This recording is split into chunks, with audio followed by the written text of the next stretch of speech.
नमस्कार, स्वागत है आप सभी का। मैं हूं आपके साथ कुमार कुणाल धीरज। खबरों की शुरुआत इस वक्त की सबसे बड़ी खबर से करते हैं जो लद्दाख से आ रही है, जहां केंद्र शासित प्रदेश लद्दाख को पूर्ण राज्य का दर्जा देने की मांग को लेकर बुधवार को शुरू हुआ आंदोलन हिंसा, आगजनी और सड़कों पर झड़प में बदल गया। इस दौरान 4 लोगों की मौत हो गई और कम से कम 80 लोग घायल हो गए।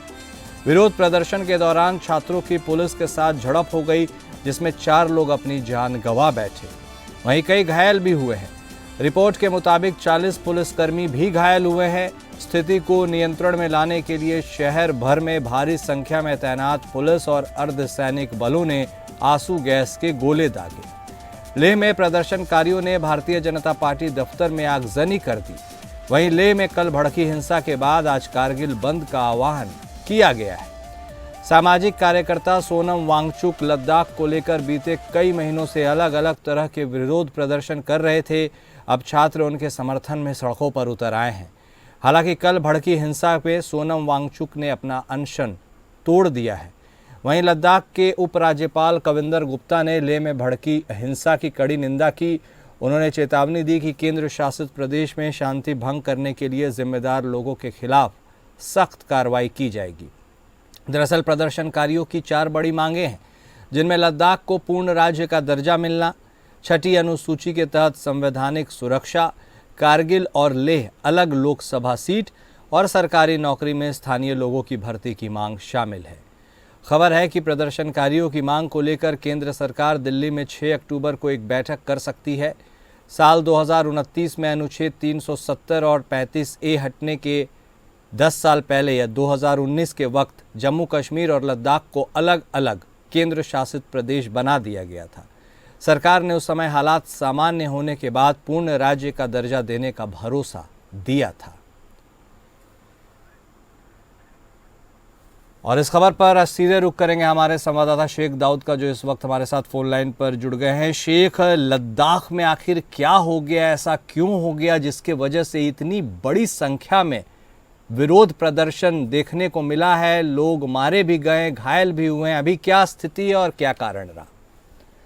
बिल्कुल कुणाल, जिस तरह कल लेह लद्दाख में जो हादसा हुआ, आपको मैं बताता चलूं कि जम्मू लद्दाख के एक ग्रुप ने 10 सितंबर को एक हंगर स्ट्राइक कॉल दी, जिसमें सिर्फ 10 लोग स्ट्राइक पे बैठे हैं। उसी चीज को देखते देखते ये कल बड़ा हजूम वहां पे हो गया और पुलिस ने उन पे लाठीचार्ज की, और जिसके नतीजे में लोग सड़कों पे आ गए और उन्होंने भी पत्थरबाजी वहां पे की।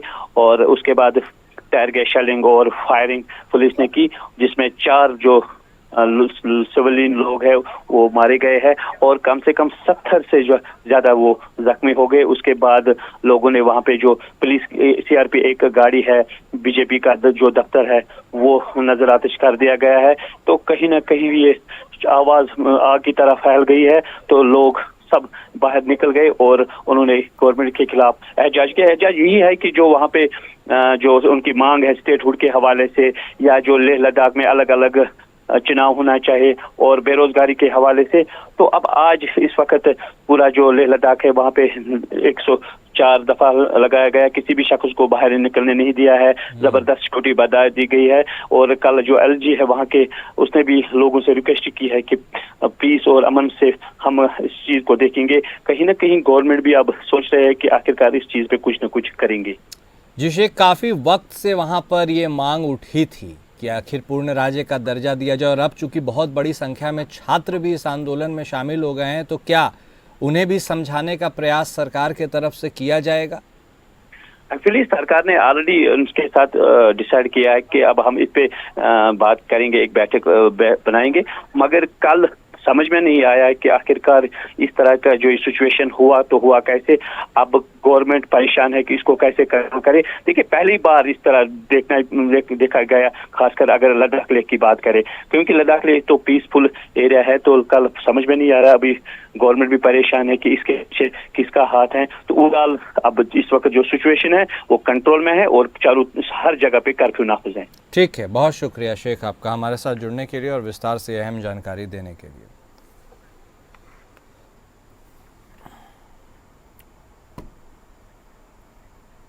और अगली बड़ी खबर ट्रेड शो से जुड़ी हुई, जहां प्रधानमंत्री नरेंद्र मोदी ने ग्रेटर नोएडा में Uttar Pradesh international trade show यानी यूपीआईटीएस का उद्घाटन कर दिया।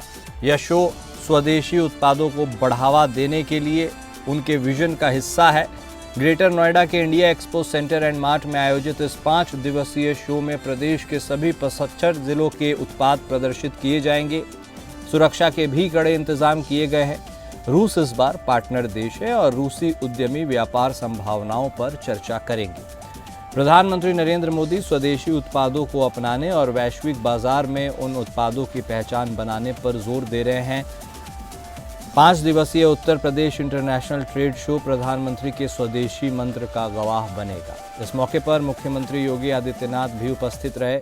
India expo centre and mart में लगे शो में उत्तर प्रदेश के सभी 75 जिलों के उत्पादों के साथ ही एमएसएमई, आईटी, स्टार्टअप, डिफेंस और एरोस्पेस, हस्तशिल्प और हथकरघा, फार्मा, सिविल एविएशन, पर्यटन, सरकारी विभागों के स्टॉल भी लगे हैं। देखिए, हम आपको सीधी तस्वीरें भी दिखा रहे हैं ग्रेटर नोएडा के यूपी इंटरनेशनल ट्रेड शो की, जहां खुद प्रधानमंत्री नरेंद्र मोदी शिरकत करते हुए नजर आ रहे हैं। उत्तर प्रदेश के तमाम जितने भी ज़िले हैं उन सब के उत्पादों की प्रदर्शनी भी वहां पर लगाई गई है। ऐसे में काफ़ी बड़ी संख्या में लोगों के पहुंचने की भी संभावना जताई जा रही है। पर खुद प्रधानमंत्री मोदी भी, चूँकि उन्होंने इसका उद्घाटन किया है, उसके बाद वहाँ की हर स्टॉल्स के बारे में जानकारी, वहाँ की व्यवस्था के बारे में जानकारी और क्या कुछ किया जा सकता है, इसके बारे में वह लोगों से, वहाँ पर मौजूद कर्मियों से भी बातचीत करते हुए नज़र आ रहे हैं। अब चूँकि रूस भी इस पूरे एक्सपो का पार्टनर देश है, तो स्वाभाविक सी बात है कि रूस के साथ भी टाई अप्स को और जोर देने की बात, इसके साथ ही रूस के भी विभिन्न उत्पादों के बारे में जानकारी, यह सब ट्रेड एक्सपो में दी जाएगी। ये तस्वीरें हम आपको ग्रेटर नोएडा से दिखा रहे हैं, जहां खुद प्रधानमंत्री नरेंद्र मोदी वहां उद्घाटन करने पहुंचे थे और उसके बाद वहां पर अब लोगों से बातचीत कर रहे हैं। प्रधानमंत्री ट्रेड शो में लगे स्टॉल्स का भ्रमण भी उन्होंने किया। कारीगरों और उद्यमियों के साथ बातचीत भी, जैसा कि आप देख ही रहे हैं, वह कर ही रहे हैं।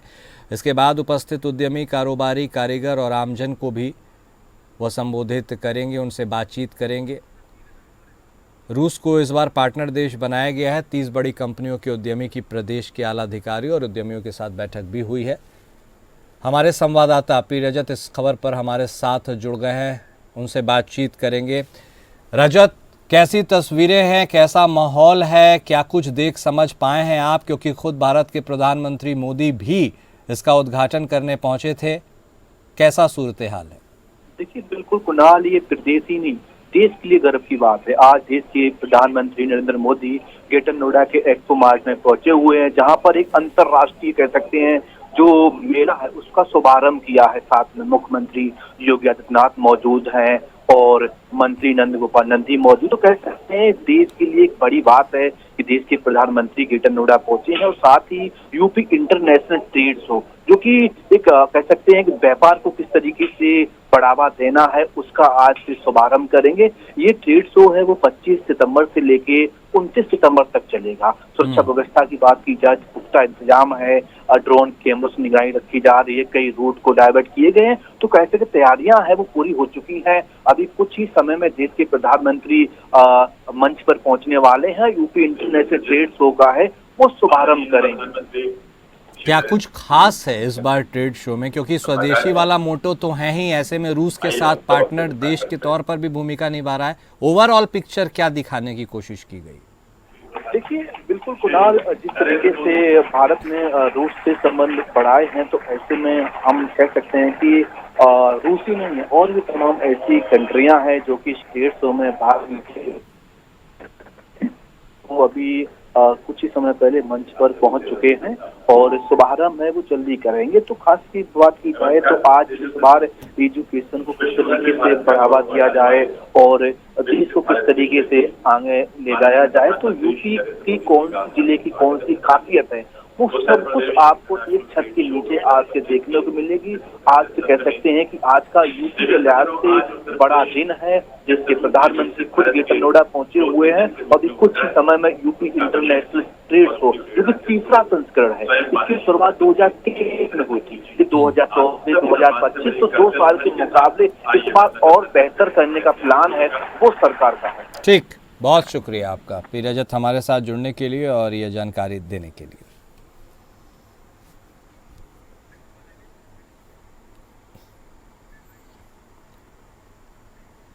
और अगली बड़ी खबर राष्ट्रपति के दौरे से जुड़ी हुई, जहां भारत की राष्ट्रपति द्रौपदी मुर्मू भगवान श्री कृष्ण की नगरी में आज धार्मिक यात्रा पर पहुंच रही हैं। राष्ट्रपति के आगमन को लेकर जिला प्रशासन, नगर निगम और साधु संत अपनी पूरी तैयारी में जुटे हुए हैं।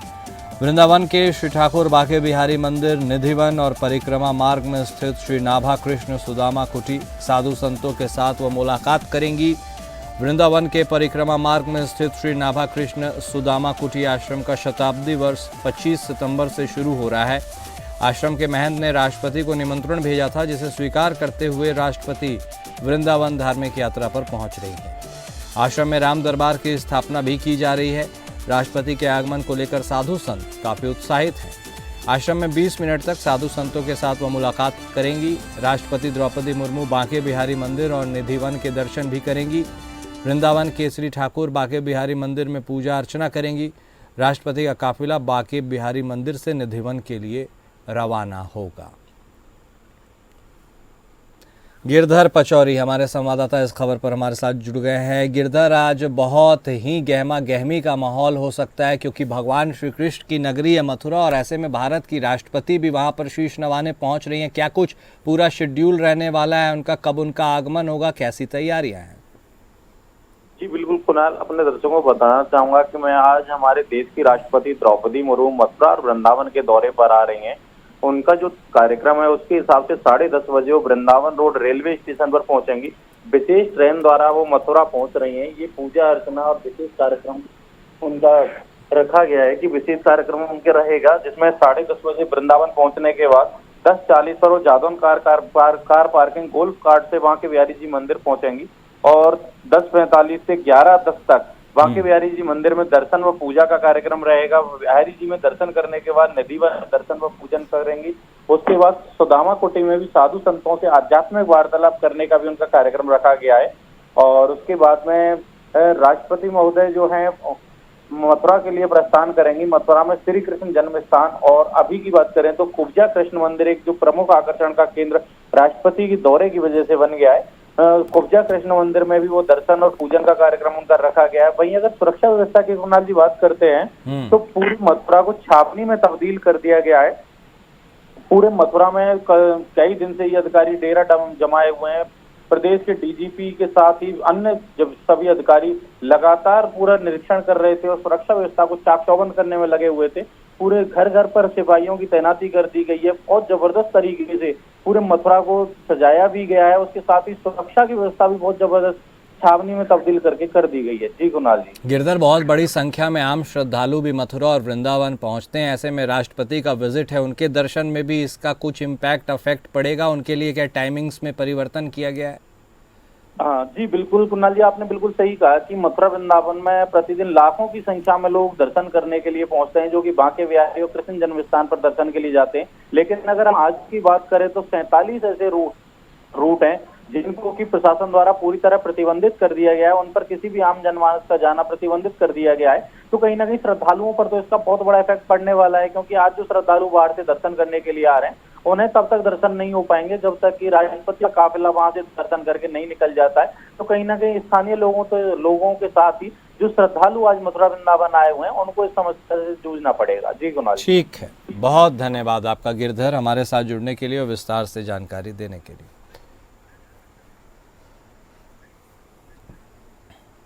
और अगली बड़ी खबर झारखंड से, जहां झारखंड के मुख्यमंत्री हेमंत सोरेन की अध्यक्षता में बुधवार को प्रोजेक्ट भवन में आयोजित राज्य कैबिनेट की बैठक में 27 महत्वपूर्ण प्रस्तावों को मंजूरी दी गई। कैबिनेट सचिव वंदना डाडेल ने प्रेस ब्रीफिंग में फैसलों की विस्तृत जानकारी साझा की। सबसे अहम निर्णय अफीम की अवैध खेती पर रोक लगाने से जुड़ा रहा। इसके तहत राज्य के उन 4 जिलों में जहां अफीम की खेती सबसे अधिक होती है, नारकोटिक ड्रग्स और साइकोट्रोपिक सब्सटेंस पुलिस थाना स्थापित किए जाएंगे। सरकार का मानना है कि इन थानों से मादक पदार्थों के अवैध कारोबार और खेती पर सख्ती से लगाम लगाई जा सकेगी। शिक्षा के क्षेत्र में भी बड़े फैसले लिए गए हैं। नेतरहाट आवासीय विद्यालय की तर्ज पर बोकारो में नया आवासीय विद्यालय खोला जाएगा। इसके लिए 116 करोड़ रुपए की प्रशासनिक स्वीकृति दी गई। वहीं रांची स्थित पॉलिटेक्निक कॉलेज के लिए 97 करोड़ रुपए की लागत से नए सरकार भवन का निर्माण किया जाएगा और सरकार की तरफ से ये होगा, इसकी भी मंजूरी दी गई है। सरकार का दावा है कि इन फैसलों से तकनीकी और गुणवत्तापूर्ण शिक्षा को मजबूती मिलेगी। वन विभाग की ओर से सारंडा जंगल को वाइल्ड लाइफ सेंचुरी घोषित किया जाएगा। इसका प्रस्ताव भी कैबिनेट से पास हो गया। इसके साथ ही इन फैसलों को राज्य सरकार ने प्रशासनिक और सामाजिक दृष्टि से बेहद महत्वपूर्ण बताया है। अजय सिंह हमारे ब्यूरो हेड इस खबर पर हमारे साथ जुड़ गए हैं, उनसे बातचीत करेंगे। जी अजय, वाकई में कहा जाए यह कैबिनेट की जो मीटिंग हुई जिसमें कई अहम फैसलों पर मुहर लगी है, उनमें से कुछ काफ़ी अहम बातें हैं, जैसे अफीम की खेती, नेतरहाट का एक दूसरा ब्रांच और उसके बाद ये तमाम थानों के खुलने की बात। कौन से और प्रमुख हाइलाइट्स रहे और ये सारे अहम प्रस्ताव जो पारित हुए हैं इनके लिए सीएम का भी क्या कुछ विशेष कहना था? देखिए कुणाल, ये कल जब कैबिनेट की जो बैठक हुई है उसमें 27 प्रस्तावों को मंजूरी दी गई है। इसमें एक जो अहम जो बड़ा ये हुआ है कि सारंडा में वाइल्ड लाइफ सेंचुरी का प्रस्ताव जो है बैठक में लाया गया। इसमें कहा गया है कि पश्चिमी सिंहभूम के सारंडा जो क्षेत्र है जिसमें अंकुआ आता है, समता है, करमपदा है, तो उसके 575.19 वर्ग किलोमीटर क्षेत्र को वन विभाग द्वारा वाइल्ड लाइफ सेंचुरी घोषित करने की बात कही गई थी। एक्चुअली में इस पर मंत्रिमंडल पर विशेष चर्चा हुई है। एक हुआ कि एक 5 सदस्यीय मंत्रियों का एक समूह का गठन किया जाएगा और वह जो मंत्रिमंडल का समूह जो होंगे वो उन क्षेत्रों में जाएंगे और वहाँ के सामाजिक आर्थिक स्थिति का अध्ययन करेगा। क्योंकि ये जो है सुप्रीम कोर्ट का ज्ञात है कि ये सुप्रीम कोर्ट ने 8 अक्टूबर को इसकी घोषणा करने का आदेश दिया है। तो इसी चलते जो है जो ये सरकार ने ये क्या किया है कि विधि विशेषज्ञों से राय लेने के बाद ये फैसला लिया है कि चूंकि सारंडा का जो क्षेत्र रहा है, सारंडा का जंगल रहा है, बड़ा ही ये रहा, वो उग्रवादियों की शरण स्थली रही थी हमेशा। उग्रवादी चूंकि वो 3 राज्यों से घिरा रहता है, तो वो जो सारंडा का क्षेत्र है वो ये झारखंड के लिए एक बहुत बड़ी चुनौती है, क्योंकि उसमें है अब लगभग जो है सो वहाँ से ये उग्रवादियों का सफाया हो चुका है। दूसरी तरफ एक और भी हुआ है कि ये जो है सचिवालय में ई ऑफिस और ई फाइल के माध्यम से सारे कार्य होंगे। और भी है कि ये जो राज्य सरकार ने जो शुद्ध आय जो होगी उसका जो 4% हिस्सा है वो स्थानीय निकायों को मिलेगा, और इसमें जो है 40% नगर निकाय को और 60% जो है पंचायत को मिलेगा। ठीक है। तो ये जो है और एक और महत्वपूर्ण फैसला हुआ है कि राज्य में एक नेतरहाट स्कूल आवासीय स्कूल था जो बड़ा ही मेधावी बच्चों का, आज तक जितने भी अच्छे बच्चे, बहुत सी बच्चे वहाँ जो है मेधावी बच्चे और अब उसकी गूंज बोकारो में भी सुनाई देगी। बहुत अहम फैसले लिए गए। बहुत शुक्रिया अजय हमारे साथ जुड़ने के लिए और विस्तार से जानकारी देने के लिए। अगली बड़ी खबर समाजवादी पार्टी सुप्रीमो अखिलेश यादव की आजम खान से मुलाकात से जुड़ी हुई, जहां समाजवादी पार्टी अध्यक्ष अखिलेश यादव 8 अक्टूबर को रामपुर में पार्टी के कद्दावर नेता आजम खान से मुलाकात करेंगे। अखिलेश ने इसके लिए दिन तय कर लिया है और बताया गया है कि वे 8 अक्टूबर को सुबह 10 बजे प्राइवेट जेट से अमौसी एयरपोर्ट से बरेली एयरपोर्ट के लिए उड़ान भरेंगे। एयरपोर्ट से सड़क मार्ग के माध्यम से वे सीधे आजम खान के आवास पहुंचेंगे। उनके आजम खान के घर लगभग 1 घंटे तक कार्यक्रम होने की संभावना है, जिसके बाद वे बरेली होते हुए लखनऊ लौट आएंगे। सपा सूत्रों के अनुसार अखिलेश का यह दौरा मायावती की लखनऊ में होने वाली रैली से ठीक 1 दिन पहले किया गया है। राजनीतिक गलियारों में इसे सपा की रणनीति के तौर पर देखा जा रहा है, ताकि आजम खान और उनके समर्थकों को पार्टी से और मजबूती से जोड़ा जा सके। दरअसल आजम खान की रिहाई के बाद तमाम चर्चाएं चलने लगी हैं। दावा किया जा रहा है कि आजम खान बहुजन समाजवादी पार्टी का दामन थाम सकते हैं। आजम के बसपा में जाने को लेकर चर्चाएं राजनीतिक गलियारों में चल रही है। हालांकि खान ने सियासी अटकलों को लगभग इसका खंडन कर दिया है। राजनीतिक जानकारों का कहना है कि राजनीति में कुछ भी असंभव नहीं है।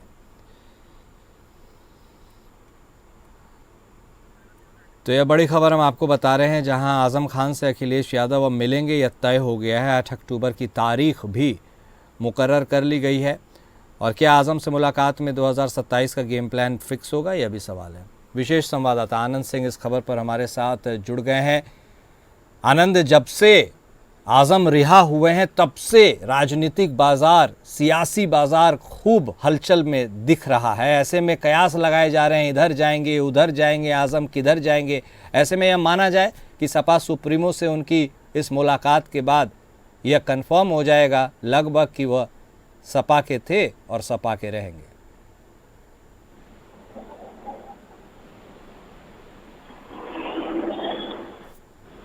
आनंद सुन पा रहे हैं आप हमें?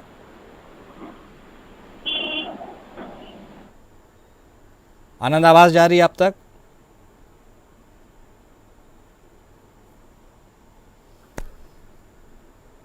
आनंद, आवाज आ रही है आपको? जी कुणाल, बताएं कुणाल। जी, एक बार सवाल फिर से दोहरा देता हूं। देखिए, जब से आजम खान रिहा हुए हैं, राजनीतिक अटकलें ये आ रही हैं कि किधर जाएंगे आजम, बसपा या फिर सपा में रहेंगे। लेकिन इसी बीच एक अपडेट कि अखिलेश से उनकी मुलाकात का वक्त, तारीख सब फिक्स हो गया है। तो माना जाए कि सपा के थे, सपा में ही रहेंगे, या अभी भी कुछ कहा नहीं जा सकता? देखिए कुणाल, जब से आजम खान करीब 23 महीने तक जेल में रहे, उस दरमियान उनकी तमाम तलखियां देखने को मिली समाजवादी पार्टी से, समाजवादी पार्टी के नेताओं से। उनकी शिकायत हमेशा बनी रही कि जब वो जेल में थे उनको उस तरह से मदद नहीं मिली, ना पार्टी की तरफ से, न व्यक्तिगत समाजवादी पार्टी के नेताओं की तरफ से, जैसा वो चाहते थे। और जब आजम खान जेल से बाहर आए हैं, उसके बाद भी आपने देखा होगा कि समाजवादी पार्टी को लेकर उन्होंने कोई बहुत प्रतिक्रिया नहीं दी। हालांकि जब समाजवादी पार्टी के नेता, चाहे अखिलेश यादव हो चाहे शिवपाल यादव हो, उन्होंने ये कहा लगातार कि आजम खान समाजवादी पार्टी में बने हुए हैं, जब हमारी सरकार आएगी उनके ऊपर सारे केस हटा लिए जाएंगे। लेकिन जब आजम खान से इस बारे में पूछा गया कि क्या वो समाजवादी पार्टी में रहेंगे या जैसा बहुजन समाज पार्टी में जाने के कयास लगाए जा रहे हैं, तो उन्होंने जो बातें कही वो एक बिल्कुल बैलेंस बातें थी। उन्होंने ना तो हाँ कहा ना कहा। तो आप ये कह सकते हैं कि कहीं ना कहीं नाराजगी जरूर आजम खान के मन में। और 8 अक्टूबर को जब अखिलेश यादव से उनकी मुलाकात होगी तो ये माना जा रहा है कि उसमें तमाम चीजें जो दर्द है वो निकल कर सामने आएगा। लेकिन ये तारीख 8 तारीख इसलिए भी अहम है कुणाल, क्योंकि 9 अक्टूबर को बहुजन समाजवादी पार्टी की एक बड़ी रैली लखनऊ में होने वाली है। काफी लंबे समय के बाद मायावती सार्वजनिक मंच पर आकर इतनी बड़ी रैली करने जा रही है। ये बात लगातार कही जा रही है कि कहीं ना कहीं आजम खान को लेकर के वो बसपा में शामिल हो सकते हैं। तो ऐसे में उससे पहले ये मुलाकात काफी अहम मानी जा रही है। बहुत धन्यवाद आनंद आपका हमारे साथ जुड़ने के लिए और यह जानकारी देने के लिए।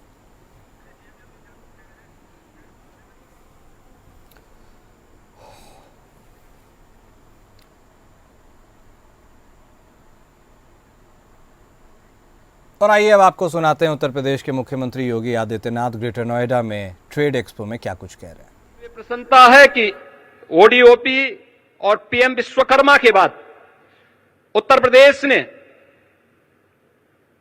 व्यापक रूप से एक लैंड बैंक, क्योंकि बड़े उद्योगों के लिए लैंड बैंक की आवश्यकता पड़ती है, लेकिन उत्तर प्रदेश ने कुछ प्राइवेट इंडस्ट्रियल पार्क की भी एक स्कीम आगे बढ़ाई है, जिसमें अब तक 11 ऐसे फ्लैश पार्क उत्तर प्रदेश के अंदर स्थापित हो चुके हैं।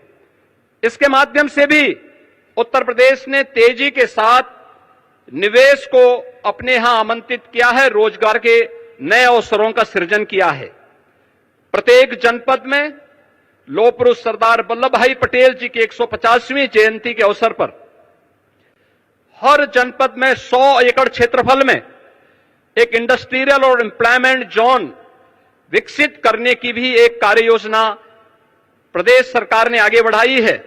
इन जोन्स में स्वरोजगार और वैश्य रोजगार से संबंधित सभी विभागों, एमएसएमई, स्किल डेवलपमेंट, खादी और ग्रामोद्योग, बैंकों को भी उनके कार्यालय स्थापित करने और श्रम और सेवायोजन के कार्यालय को भी यहीं पर स्थापित करने की एक योजना है। उत्तर प्रदेश का जो भी युवा उद्यमी अपना उद्यम स्थापित करना चाहता है या कोई रोजगार का इच्छुक युवा होगा, यह इंडस्ट्रियल और एम्प्लॉयमेंट जोन ही उसके स्किल डेवलपमेंट के साथ ही उसे रोजगार और उसको उद्यम स्थापित करने में वहां पर मदद देगा। आज उत्तर प्रदेश आईटी, सेमीकंडक्टर या इलेक्ट्रॉनिक्स मैन्युफैक्चरिंग का एक ग्लोबल हब बन रहा है। देश की मोबाइल फोन मैन्युफैक्चरिंग का 55%, मोबाइल कंपोनेंट मैन्युफैक्चरिंग में 50% से अधिक की हिस्सेदारी अकेले उत्तर प्रदेश की है। सेमीकंडक्टर क्षेत्र की देश विदेश की अग्रणी कंपनियां प्रदेश में निवेश कर रही हैं और इस क्षेत्र के महत्व को देखते हुए प्रदेश सरकार ने आईटी क्षेत्र को भी आज इंडस्ट्री का दर्जा प्रदान किया है। आज उत्तर प्रदेश में आदरणीय प्रधानमंत्री जी की प्रेरणा से रोड, एयर, रेल और वाटर कनेक्टिविटी में यह एक अग्रणी स्थान में आया है। प्रदेश में निवेश का एक आकर्षक डेस्टिनेशन बना है और प्रदेश में कानून व्यवस्था की चुस्त दुरुस्त स्थिति है। दूसरे देशों पर निर्भरता को कम करना और स्वदेशी साधनों का बेहतर उपयोग आदरणीय प्रधानमंत्री जी का आह्वान है। तो आप सुन रहे थे उत्तर प्रदेश के मुख्यमंत्री योगी आदित्यनाथ को, जो उत्तर प्रदेश ग्रेटर नोएडा में ट्रेड एक्सपो को संबोधित कर रहे थे। फिलहाल इस बुलेटिन में अभी के लिए बस इतना ही। नमस्कार।